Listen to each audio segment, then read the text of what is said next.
Hi, welcome to what was that? Hope in the Light of Suicide. I'm Tammy White. I'm your host and founder of the Bobby White Foundation. Thank you for joining us tonight. Um, it, it, this may be a tough episode, so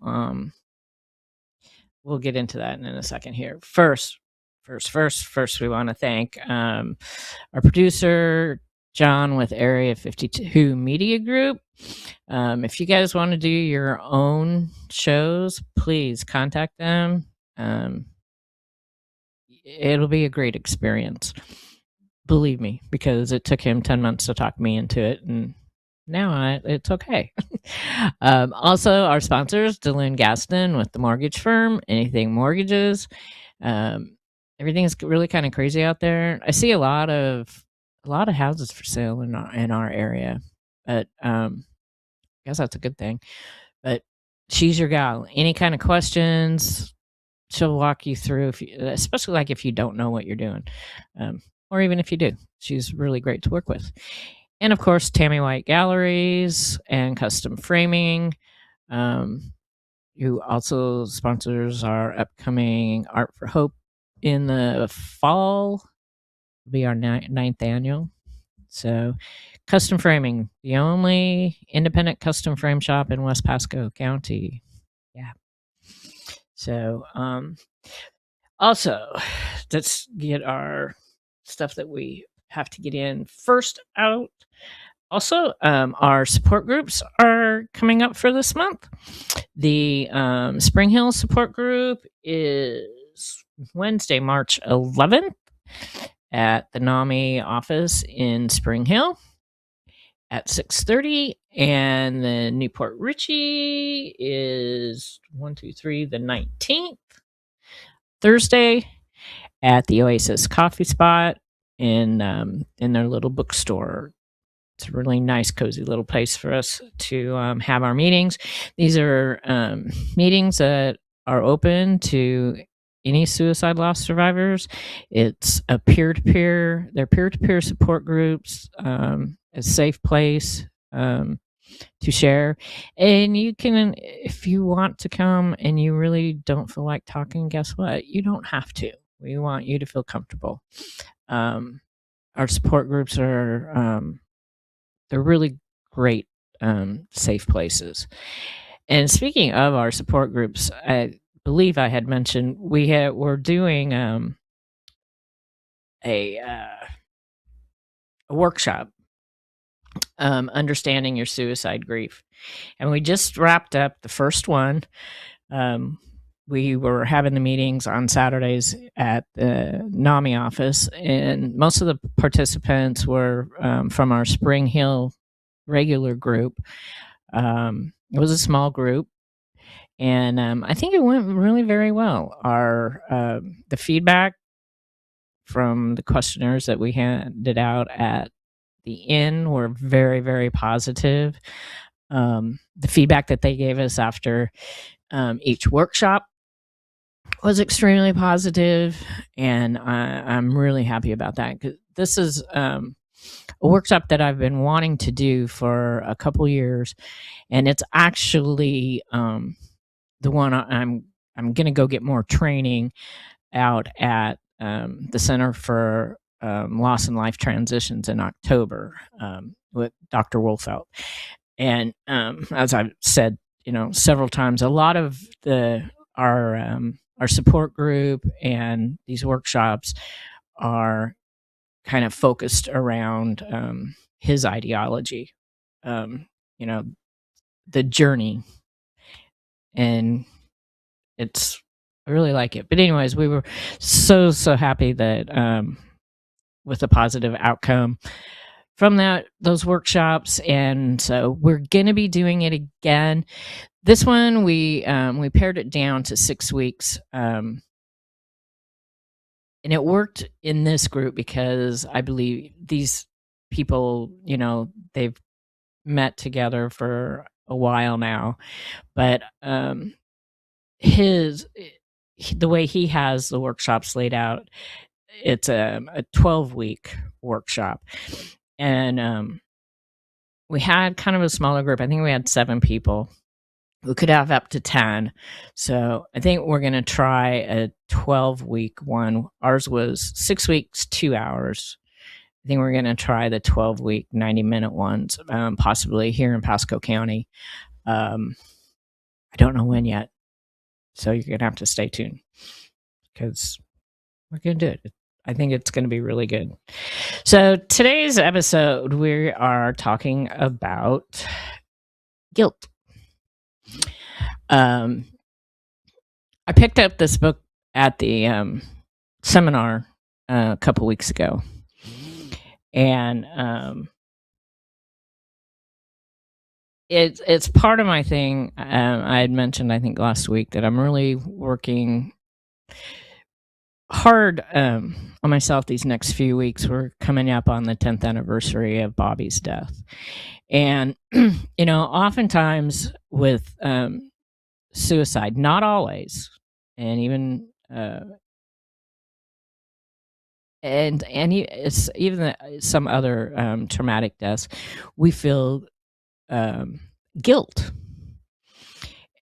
and it could be, for many reasons. We could feel guilt over maybe something that we said to the person before they died, or something we didn't say.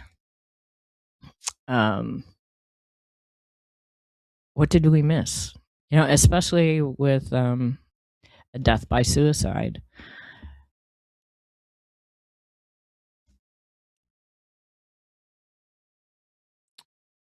And there's other types of guilt too. I mean, survivor's guilt is a big one for many other traumatic deaths. 9/11 was a huge one for people. But with a suicide death, I think sometimes we put guilt on us, even though it's not deserving, really. But sometimes society does too, because of the stigma when it comes to a suicide death.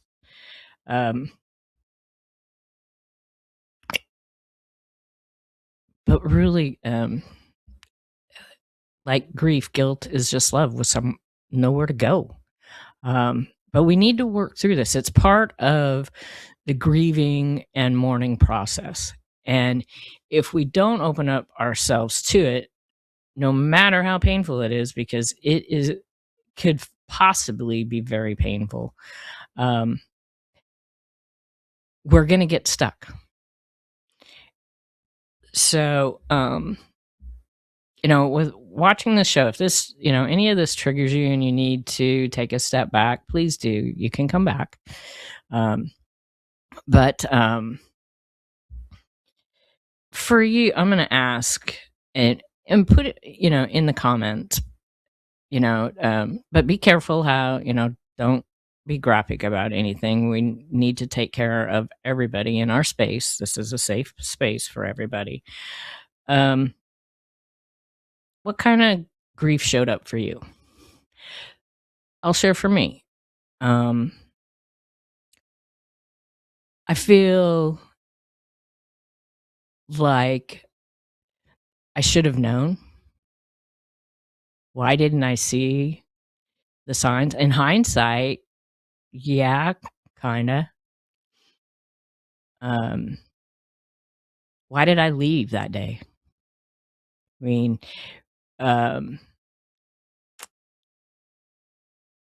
Bobby was supposed to take the truck to go get the door fixed, and I've shared this before. And while I was at another meeting, and he didn't, and we had to get the door fixed because it wouldn't close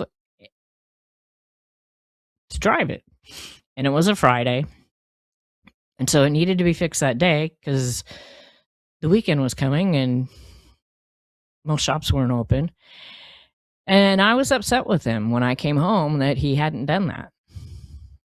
And I had other things that I needed to do.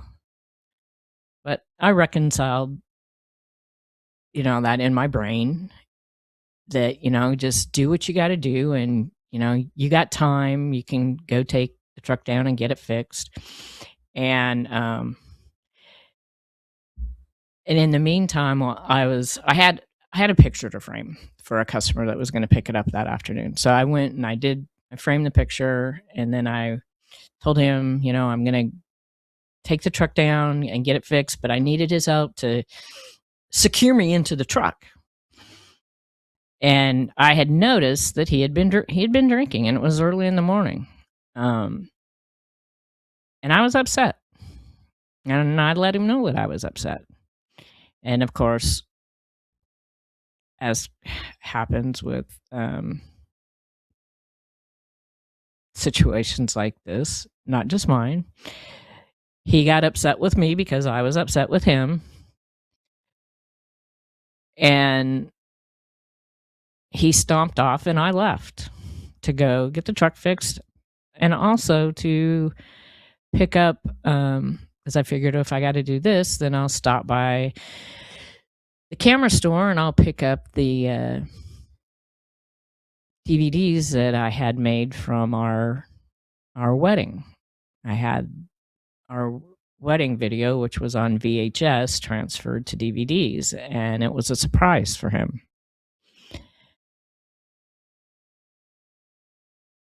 And I was only gone for 2 hours. But what if I would have stayed home? What if I knew he was mad. I knew he was upset with me. He didn't really have the right to be. But, what if I would have stayed home? Maybe it wouldn't happen. But then maybe it just wouldn't have happened that day.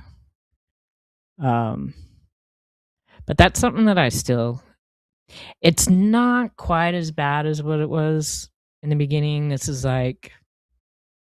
but it's still, kind of there. And it might be something that I carry with me all,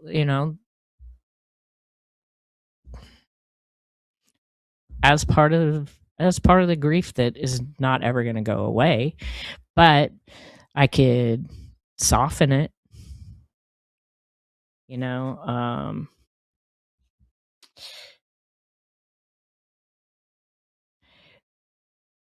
Dr. Wolfelt says that, grief is remembering the past. And it is, but like he also says too, we have to remember and acknowledge the past before we can go forward. He says you have to go backwards before you go forwards. Get this book. I mean, even if it's any kind of guilt, this is not just, for suicide grief. I have highlights and tabs, and like a lot of his books, he has prompts where you can write things. He also has a guilt inventory where it kind of measures your guilt. And so I have all these tabs here. So I'm just gonna pull out just a couple things. Like I said, like with our grief, it's this part of it is the stigma from society, and it's not just suicide grief. Overdoses, sometimes murders, grief or guilt from deaths caused by mental illness. And what he says is, what happens is what we experience with these types of grief is a disenfranchised grief, where because of the stigma, it kind of hinders our ability to process our grief and to move through it, to heal from it. He says, to heal in grief means to become whole again and to integrate grief into yourself and to find a path to continue your changed life with fullness and meaning. And all these processes, if you have guilt, that's part of your grieving process. It's part of it. But, you know, he also says in that Understanding Your Suicide Grief that it's not something, not everybody feels guilty about a suicide death. It's not, yeah, that's the way it is. But and that's not a bad thing. There's no right or wrong in either, either way. It's just one of those, what's he say, misconceptions, is that everybody feels guilty. One of many misconceptions about a suicide death. But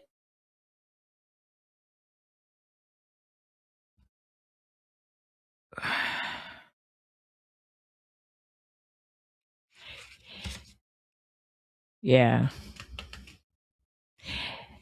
And the thing, go back to what I said about the the different things that you might be thinking of. What did I say? And I think about that. What did I say? Did I say something that put him over the top? Or was this something that was just building? But still, was it something that I said?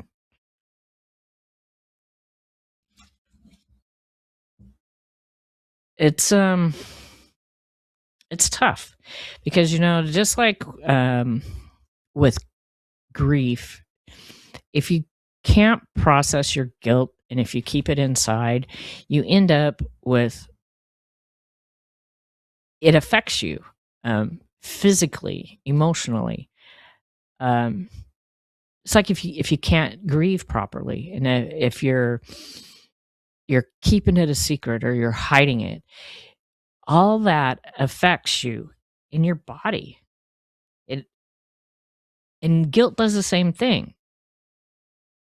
It affects you physically, emotionally, socially, your spiritual health.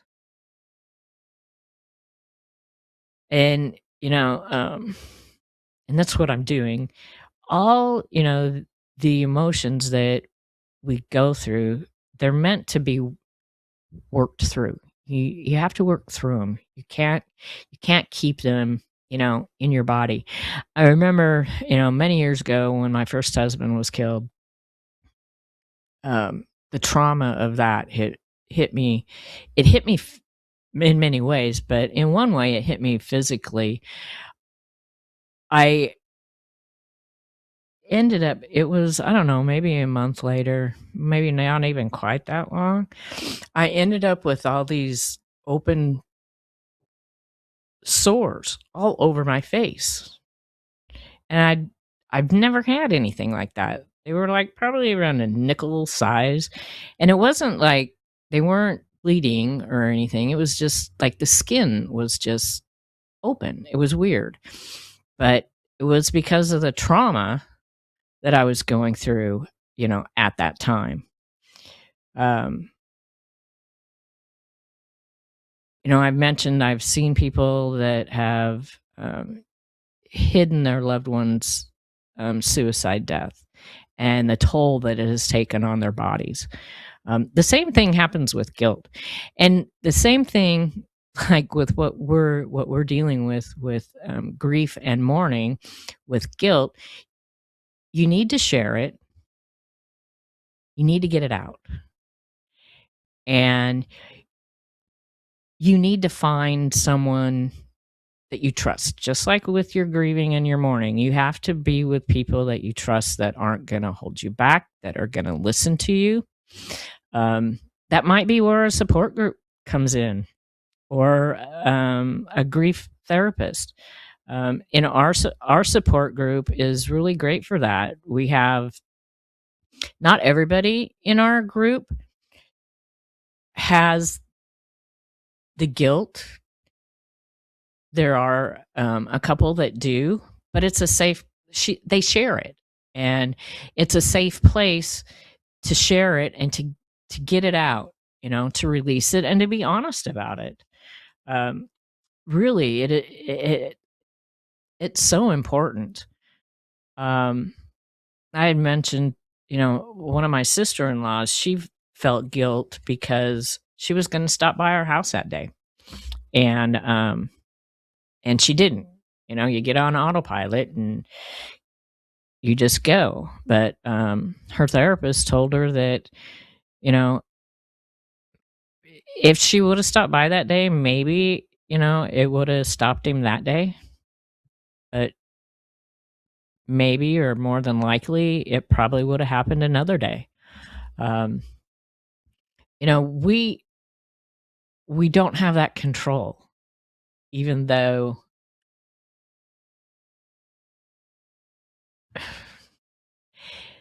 it's kind of hard for us to believe that. Our mind does crazy things with us when it comes to that. You're not alone in your guilt. Believe me, there's unfortunately enough to go around, but we got to find safe ways to work through it. And one way is, he calls it, and it makes sense, because we can't be in this 24/7. None of it. We just can't be in it 24/7. We need to find outlets. So he's like, you do this a dose at a time. So when you feel maybe something happens and it brings it to mind, and guilt arises, go into it, but just for a little while. Acknowledge it. Ask yourself what might have brought this up now. How do I feel about it?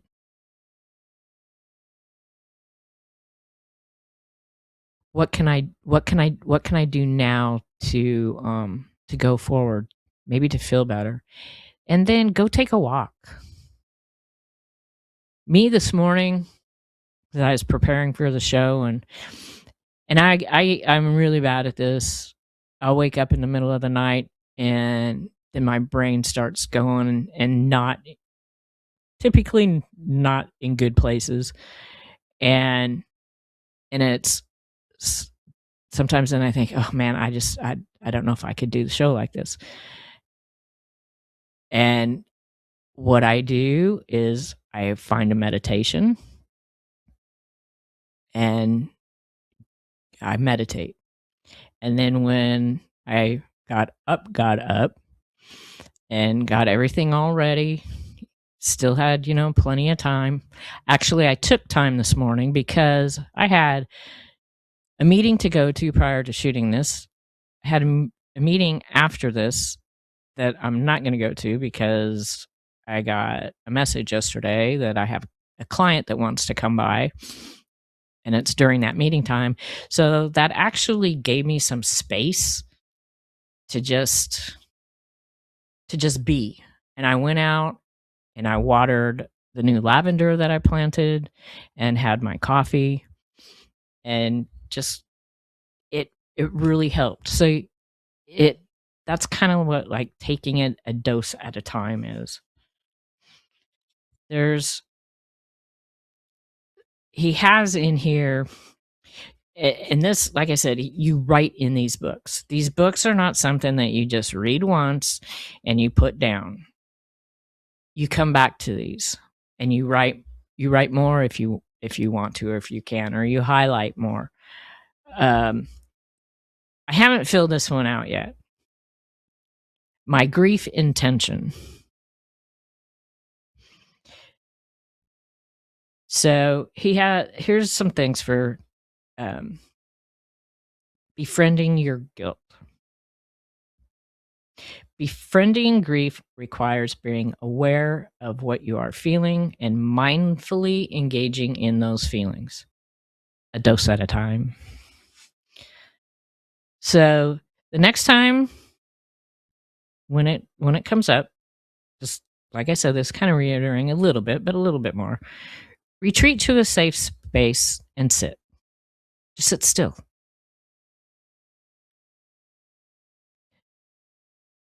Notice what you're feeling in your body. And if you can, describe it to yourself silently or out loud. If you want, give your feelings a name.